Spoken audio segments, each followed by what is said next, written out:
कावळा आणि साप. एका घनदाट जंगलात एका उंच झाडावर एक कावळा घरटं बांधून राहत होता. त्याच झाडाखाली असलेल्या बिळामध्ये एक सापही राहत होता. कावळ्याने घरट्यामध्ये अंडी घातली होती. एक दिवस कावळा आपल्या अन्नाच्या शोधात बाहेर पडला. कावळा बाहेर गेला असताना साप हळूच आपल्या बिळातून बाहेर पडला आणि झाडावर चढू लागला. साप कावळ्याच्या घरट्यापाशी पोचला. घरट्यामध्ये अंडी बघून त्याच्या तोंडाला पाणी सुटलं. काही तासांनी कावळा आपल्या घरट्यात परतला. त्याने बघितलं की कोणीतरी त्याची सारी अंडी खाऊन टाकली होती. कावळ्याला खूप दुःख झालं. कोणी बरं माझी अंडी चोरली असतील? ह्या चोराला तर पकडलंच पाहिजे. कावळ्याने पुन्हा अंडी घातली. यावेळी कावळा घरट्याजवळच लपून बसला. त्याला चोराला पकडायचं होतं ना. थोड्या वेळाने खाली राहणारा साप पुन्हा तिथे आला आणि कावळ्याची अंडी खाऊ लागला. कावळ्याने चोराला पकडलं होतं. कावळा पटकन बाहेर आला. तुझी ही हिम्मत, माझी अंडी खातोस? कोण आहे? अच्छा, तर तू इथेच आहेस. माझी अंडी खाताना तुला जरा पण लाज नाही वाटली? मला कशाला लाज वाटेल?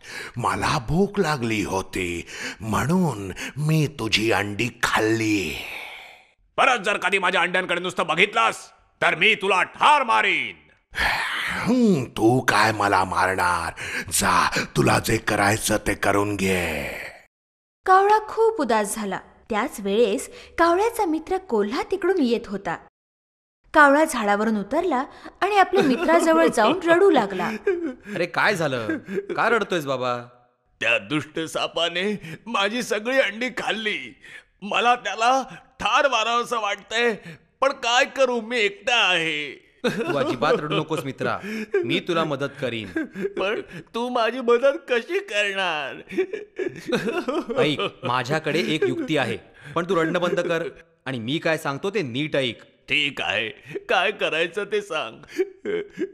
हे बघ मित्रा, या देशाची राजकुमारी एका तलावावर अंघोळ करायला येते. तू तिथे जा. अंघोळ करायच्या आधी ती आपल्या गळ्यातला हार किनाऱ्यावर ठेवते. तू तो हार पळवून आण आणि सापाच्या बिळामध्ये टाकून दे. तो हार सापाच्या बिळात टाकू? अरे पण त्यामुळे काय होईल? अरे जसे मी सांगतो तसे कर, मग बघ गंमत. कावळा उडत उडत राजकुमारीच्या अंघोळीच्या तलावाजवळ गेला आणि हार पळवून उडू लागला. राजकुमारीने कावळ्याला हार घेताना पाहिलं. ती जोर जोरात ओरडू लागली. सगळे सेवक सावध झाले आणि कावळ्याचा पाठलाग करू लागले. सापाच्या बिळामध्ये हार टाकून कावळा तिकडून उडून गेला. गडबड ऐकून बाहेर काय झालं ते बघायला सापाने बाहेर डोकं काढलं. हार त्याच्या गळ्यातच पडला होता. तो हार बघताच राजकुमारीचे सगळे सेवक सापावर तुटून पडले आणि त्यांनी त्याला मारून टाकलं. सापाच्या गळ्यातला हार घेऊन ते सर्व निघून गेले. हे बघून कावळ्याला खूप आनंद झाला. त्याचं एक संकट दूर झालं होतं. धन्यवाद मित्रा, मला तुझी खूप मदत झाली. आणि त्यानंतर न घाबरता कावळा अंडी घालू लागला आणि अगदी आरामात जीवन जगू लागला. मित्रांची परीक्षा संकटातच होते.